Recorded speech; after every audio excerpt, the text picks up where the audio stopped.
जम्मू कश्मीर में चुनाव का माहौल है और इस बीच इस चुनाव के माहौल में अब्दुल्ला परिवार के लिए गांदरबल विधानसभा क्षेत्र में हालात ठीक नहीं है। आप देख रहे हैं इंडिया न्यूज, मैं हूं आशिक मीर। आज हम बात करते हैं गांदरबल विधानसभा क्षेत्र की। ये विधानसभा क्षेत्र जम्मू कश्मीर नेशनल कॉन्फ्रेंस का गढ़ रहा है और आज से पहले जम्मू कश्मीर के पूर्व मुख्यमंत्री रहे शेख अब्दुल्ला ने 1977 में इस क्षेत्र से जीत दर्ज की थी। उसके बाद 3 बार जीते फारूक अब्दुल्ला इसी कॉन्स्टिट्यूएंसी से। 1977, 1983 और 1996 में फारूक अब्दुल्ला ने गांदरबल विधानसभा क्षेत्र से जीत दर्ज की। और अगर हम 2008 की बात करें तो 2008 में भी जम्मू कश्मीर के पूर्व मुख्यमंत्री रहे उमर अब्दुल्ला ने भी गांदरबल विधानसभा क्षेत्र से जीत दर्ज की। 2014 में जब इलेक्शन हुए तो इलेक्शंस के दौरान नेशनल कॉन्फ्रेंस ने ही इस सीट पर जीत दर्ज की। तब इशफाक जब्बार के लिए ये सीट रखी गई थी और आज इशफाक जब्बार नेशनल कॉन्फ्रेंस से अलग है। यानी अब उमर अब्दुल्ला के लिए कई सारी चुनौतियां गांदरबल क्षेत्र में लग रही है, क्योंकि जेल से रिहा हुए इंजीनियर रशीद के कैंडिडेट भी गांदरबल विधानसभा क्षेत्र से चुनाव लड़ रहे हैं। इसके साथ साथ जेल में बंद सरजान बरकाती जो कि एक अलगाववादी लीडर है, वो भी गांदरबल विधानसभा क्षेत्र से चुनाव लड़ रहे हैं। उनकी बेटी के साथ लोगों की भारी भीड़ चल रही है। यानी कहीं ना कहीं अब बारामूला लोकसभा सीट से हारने वाले उमर अब्दुल्ला के लिए कई सारी चुनौतियां हैं, क्योंकि अगर हम विधानसभा इलेक्शंस की बात करें तो ये विधानसभा इलेक्शंस काफी अहम माने जा रहे हैं। 10 साल के बाद ये चुनाव हुए और इन चुनावों में खासा जोश, खासा जज्बा देखने को मिल रहा है। हुर्रियत अलगाववाद से जुड़े लोग भी इन चुनावों में हिस्सा ले रहे हैं। कल विधानसभा क्षेत्र गांदरबल में चुनाव होंगे और वहां पर वोट डाले जाएंगे और आने वाला वक्त यानी 8 अक्टूबर को पता चलेगा कि गांदरबल के लोगों ने किस पर भरोसा जताया है। इंडिया न्यूज के लिए श्रीनगर से मैं आशिक मीर। बढ़ती हुई टेक्नोलॉजी का अब फायदा चुनावी प्रचार में तमाम पार्टियां करती हुई नजर आ रही हैं। दरअसल लोकसभा चुनाव में अगर हम बात करें तो कांग्रेस पार्टी की रणनीति में थोड़ा फेरबदल देखने को मिला है। इससे पहले 2014 में जब नरेंद्र मोदी पहली बार देश के प्रधानमंत्री बने तब उन्होंने अपनी चुनावी प्रचार में बड़ी बड़ी LED का इस्तेमाल करके टेक्नोलॉजी को राजनीति में एक बड़ा हिस्सा बनाया, जिसके बाद तमाम जो सियासी दल थे, चाहे वो कांग्रेस हो या अन्य दल हो, उन्होंने भी टेक्नोलॉजी का इस्तेमाल अपनी राजनीति प्रचार में किया। और अब वैसा ही कुछ हमें लगातार चुनावी प्रचार में देखने को मिलता है। चाहे वो विधानसभा चुनाव हो या लोकसभा चुनाव हो, अलग अलग पार्टियां चुनावी प्रचार में टेक्नोलॉजी का इस्तेमाल करती हुई नजर आती हैं, जिसका एक बड़ा कारण ये भी है कि टेक्नोलॉजी जो है वो लोगों को डायरेक्ट हिट करती है, लोगों को डायरेक्ट कनेक्ट करती है। और सबसे बड़ी बात ये है कि टेक्नोलॉजी के माध्यम से जो यंगस्टर्स है, जो युवा वोटर्स है, खास तौर पे तमाम राजनीतिक दल जो हैं उन युवाओं को आकर्षित करने के लिए और हर घर तक अपने वादों को पहुंचाने के लिए इसका इस्तेमाल करते हैं। दरअसल आज की वीडियो में हम आपको बताएंगे किस तरह से चुनावी प्रचार में कांग्रेस पार्टी ने अपनी रणनीति को बदला है। लोकसभा चुनाव की बात करें तो उससे पहले आमतौर पे चुनावी प्रचार के जो वीडियो होते थे, कैंपेन होते थे, वो नॉर्मल देखने को मिलते थे। लेकिन लोकसभा चुनाव में कांग्रेस पार्टी ने एक नई रणनीति को अपनाया, जिसके तहत चुनावी प्रचार में छोटे छोटे वीडियो के माध्यम से चुनावी प्रचार को उभारा गया और कहीं ना कहीं एक्सपेरिमेंट कांग्रेस पार्टी को लोकसभा चुनाव में फायदा भी देके गया। हमने देखा कि लोकसभा चुनाव में चाहे वो संविधान का मुद्दा हो, चाहे वो आरक्षण का मुद्दा हो, चाहे वो कास्ट सेंसस का मुद्दा हो या इसके अलावा बेरोजगारी, महंगाई का मुद्दा हो, कांग्रेस पार्टी ने इन मुद्दों को लगातार उठाया और पूरे देश में राहुल गांधी ने एक संदेश दिया कि आरक्षण जो है वो जरूरी है, संविधान खतरे में आ जाएगा अगर बीजेपी 400 पार लेके आएगी, जिसको लेकर तमाम जो कांग्रेस के सोशल मीडिया हैंडल्स थे वहां पर शॉर्ट क्लिप बनाकर इन तमाम वीडियो को वायरल किया गया और कहीं ना कहीं एक नैरेटिव सेट करने की कोशिश भी की गई। चुनावी प्रचार में कांग्रेस पार्टी ने अपनी रणनीति को बदला और लंबे वीडियो की बजाय छोटे छोटे वीडियो को अपने सोशल मीडिया पर वायरल करना स्टार्ट किया ताकि लोग देख सके। क्योंकि सबसे ज्यादा अगर बात करें तो लंबे वीडियो में जो व्यूअर होते हैं, जो दर्शक होते हैं, उनका इंटरेस्ट लूज हो जाता है। लेकिन जो शॉर्ट वीडियो होते हैं उसमें हम और आप देखकर, रोककर समझते हैं और देखते हैं। और कहीं ना कहीं ये एक बड़ी रणनीति है जिसके तहत कांग्रेस पार्टी ने अपनी चुनावी कैंपेन को बदला है।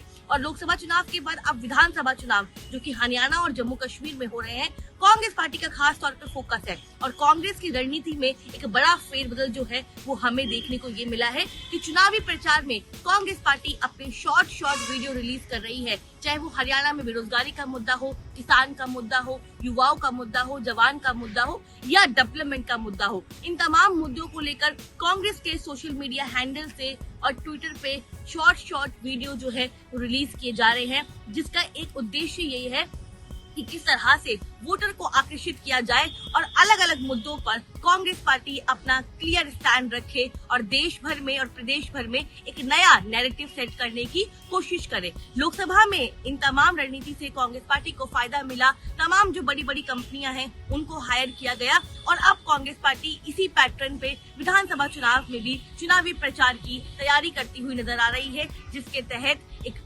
लार्ज नंबर ऑफ ऑडियंस जो कि युवा है, खास तौर पे यंगस्टर्स हैं, उनको टारगेट करने की इस पूरी रणनीति में कोशिश की जा रही है। अब्दुल्ला परिवार की परिस्थितियां इस समय दांव पर लगी है। आप देख रहे हैं इंडिया न्यूज, मैं हूं आशिक मीर। आज हम बात करते हैं गांदरबल असेंबली कॉन्स्टिट्यूएंसी की। ये कॉन्स्टिट्यूएंसी अब्दुल्ला परिवार के लिए सेफ जोन माना जा रहा था। आपको बता दें कि 1977 में शेख अब्दुल्ला ने इस कॉन्स्टिट्यूएंसी से सबसे पहले जीत दर्ज की थी और उसके बाद 1983 में डॉक्टर फारूक अब्दुल्ला ने इस सीट से जीत दर्ज की थी। 3 बार फारूक अब्दुल्ला ने इस सीट से चुनाव जीता था और 1987 में भी फारूक अब्दुल्ला इस सीट से जीते थे। 1996 में भी डॉक्टर फारूक अब्दुल्ला ने गांदरबल कॉन्स्टिट्यूएंसी से जीत दर्ज की थी और उसके बाद 2008 में उमर अब्दुल्ला जो कि जम्मू कश्मीर के पूर्व मुख्यमंत्री रहे हैं, उन्होंने भी 2008 में इस सीट से जीत दर्ज की थी। साथ ही आपको ये भी बता दें कि 2014 में भी ये सीट जो है नेशनल कॉन्फ्रेंस के नाम हुई थी और 2014 में इशफाक जबार जो तब नेशनल कॉन्फ्रेंस के साथ वाबस्ता रहे, लेकिन आज इशफाक जबार नेशनल कॉन्फ्रेंस से अलग है।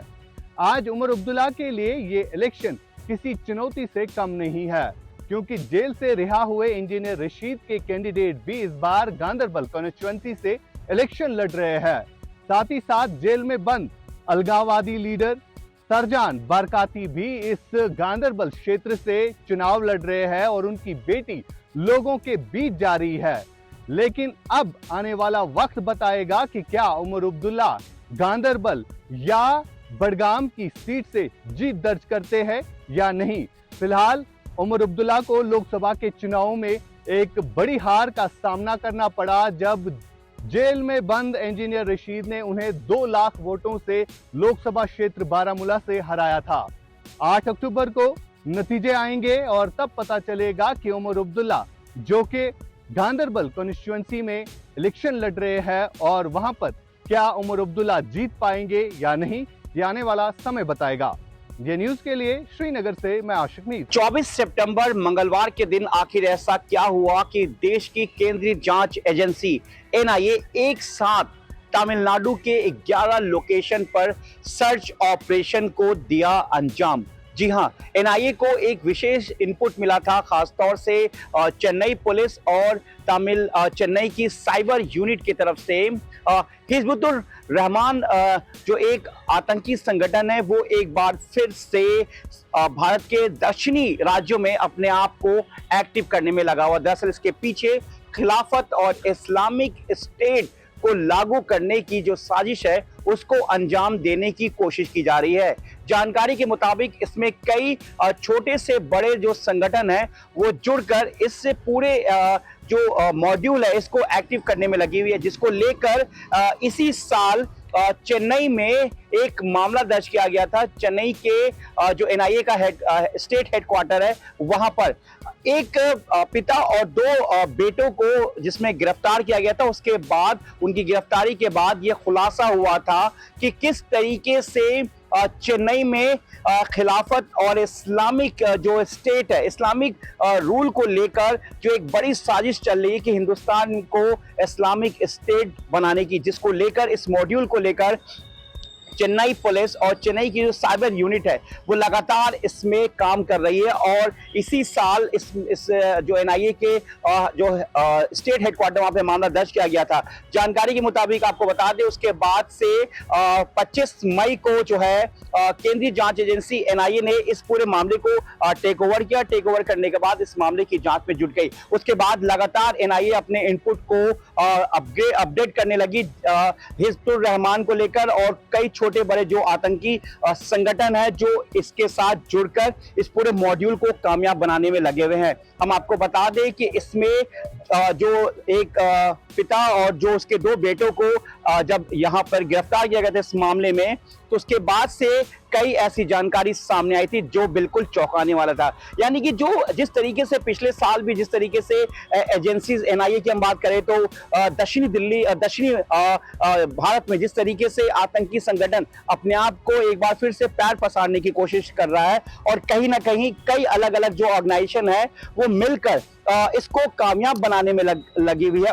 उस साजिश को जो है एनआईए ने एक बार फिर से नाकाम किया है और एनआईए ने इस पूरे मॉड्यूल में एक साथ 11 लोकेशन पर सर्च ऑपरेशन किया है, जहां पर कुछ सस्पेक्ट लोगों को भी हिरासत में लेकर पूछताछ की जा रही है। कई जो सूत्रों के हवाले से खबर है कि कई ऐसे जो डॉक्यूमेंट्स मिले हैं छोटे बड़े ऑर्गेनाइजेशंस को लेकर। अब देखना यह है कि एनआईए जिन 11 लोकेशन पे उन्होंने सर्च ऑपरेशन किया है उनमें एनआईए को क्या क्या मिला है और किस तरीके के दस्तावेज मिले, क्योंकि जिस तरीके से लगातार इस तरीके के ऑर्गेनाइजेशन और हिजबुर रहमान जो एक ऑर्गेनाइजेशन है उसके संगठन के कई लोग पहले भी गिरफ्तार हुए हैं। इस मॉड्यूल का लगातार जो है एनआईए इस मॉड्यूल को नाकाम करने में लगी हुई है और एक बड़े ऑपरेशन के तहत 11 लोकेशन पर केंद्रीय जांच एजेंसी ने अपनी रेड की। आरजीकर मेडिकल कॉलेज का रेप एंड मर्डर मामले में अभी आरजीकर का जो पूर्व प्रिंसिपल संदीप घोष उनका मुश्किल है बढ़ते ही नजर आ रहा है, क्योंकि सीबीआई का हाथ लगा है ऐसा इंफॉर्मेशन मुश्किल में डाल सकता है संदीप घोष को। सीबीआई के सूत्रों के हवाले से जो खबर है कि आरजीकर मेडिकल कॉलेज में जो डॉक्टर का रेप एंड मर्डर हुआ था उसका जो उस मोबाइल फोन का डेटा रिट्रीव करने के बाद जो इंफॉर्मेशन हाथ लगा है उसमें संदीप घोष का डायरेक्टली इन्वॉल्वमेंट है और इसी वजह से संदीप घोष का नार्को टेस्ट करवाने का कोशिश अभी सीबीआई की तरफ से किया जा रहा है। सीबीआई के सूत्रों के हवाले से खबर है ये जो पीड़िता का मोबाइल फोन का बहुत सारे डेटा डिलीट किया गया था, बहुत सारे वीडियो फुटेज डिलीट किया गया था, वो डेटा ही अभी रिट्रीव हो चुका है और जिसमें संदीप घोष का डायरेक्टली कनेक्शन सीबीआई का हाथ लगा है और इसी वजह से संदीप घोष का पॉलीग्राफिक टेस्ट के बाद अभी नार्को टेस्ट करवाने का कोशिश सीबीआई की तरफ से किया जा रहा है।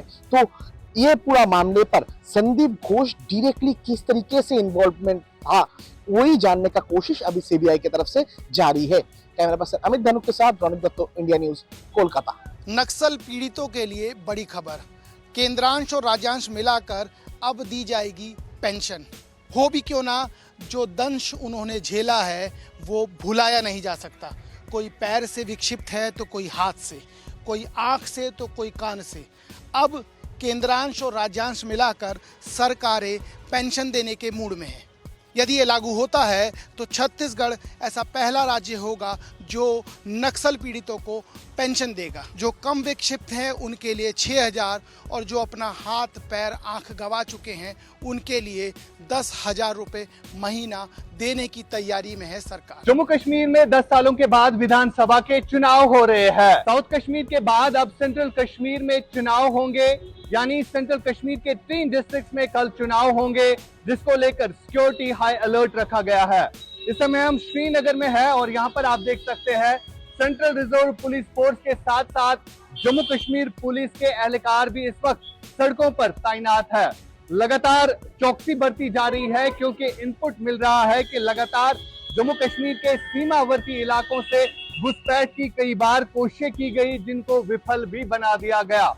फिलहाल आपको बता दें कि मध्य कश्मीर के कल 3 जिलों में इलेक्शंस होने जा रहे हैं और इन इलेक्शंस में सबसे बड़ी बात यह है कि जम्मू कश्मीर के पूर्व मुख्यमंत्री भी इन चुनावों में हिस्सा ले रहे हैं।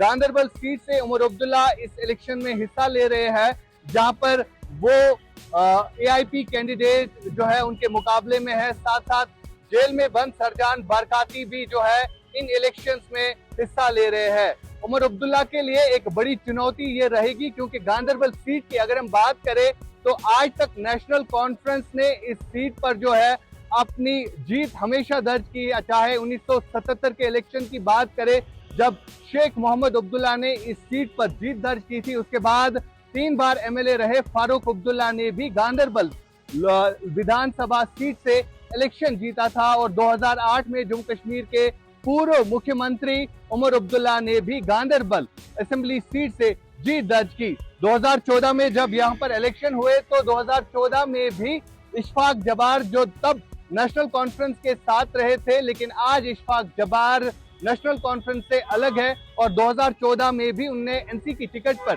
गांधरबल कॉन्स्टिट्यूएंसी से जीत दर्ज की थी। यानी आज के इलेक्शंस उमर अब्दुल्ला के लिए किसी चुनौती से कम नहीं है। और उमर अब्दुल्ला की जब बात आती है तो लोकसभा इलेक्शंस में उन्हें हार का सामना करना पड़ा, क्योंकि इंजीनियर रशीद जो जेल में बंद थे 2019 से, उन्होंने 2 लाख से ज्यादा वोटों से इंजीनियर रशीद ने उमर अब्दुल्ला को हराया था। फिलहाल श्रीनगर की अगर हम बात करें तो श्रीनगर में जगह जगह पर सिक्योरिटी हाई अलर्ट पर रखी गई है। Extra surveillance, extra security check point जो है कायम किए गए हैं, जहां पर सीआरपीएफ के साथ साथ जम्मू कश्मीर पुलिस के एहलकार तैनात रहेंगे। सुबह 7 बजे यानी 25 सितंबर को सुबह 7 बजे से वोटिंग होगी इन 3 जिलों में, और 1 अक्टूबर को नॉर्थ कश्मीर यानी उत्तरी कश्मीर में भी चुनाव होंगे, और 8 अक्टूबर को इन चुनावों के नतीजे सामने आएंगे, जिसमें यह पता चलेगा कि जम्मू कश्मीर की आवाम ने इस बार किस पार्टी पर भरोसा जताया है। इंडिया न्यूज के लिए श्रीनगर से मैं आशिक मीर। छत्तीसगढ़ में सीबीआई की कार्रवाई संशोधित कर दी गई है। संशोधित इसलिए कहा जा रहा है क्योंकि अब राज्य सरकार के मुलाजिमों के ऊपर सीबीआई बिना सरकार की दखलंदाजी के कार्रवाई नहीं कर सकती है। छत्तीसगढ़ में सरकार का वादा था कि केसों को सीबीआई के हवाले करेंगे। 9 महीने में 3 केस सीबीआई को सुपुर्द कर दिए गए, लेकिन ऐसा क्या हुआ कि राज्य सरकार को ये कहना पड़ा कि केंद्र के अधिकारी होंगे तो उनको कार्रवाई नहीं कर सकते, लेकिन राज्य की जो सरकार है उस पर यदि आप कार्रवाई करेंगे और उन अधिकारियों पर कार्रवाई करेंगे तो हमसे यानी विष्णु की सरकार से पूछना होगा। तो क्या माना जाए, सीजीपीएससी में फंसे अधिकारियों को लेकर एक बार पुनः विचार करना होगा या कार्रवाई ज्यों की तो चलती रहेगी। महावीर साहू के साथ दीपक विश्वकर्मा, इंडिया न्यूज, रायपुर।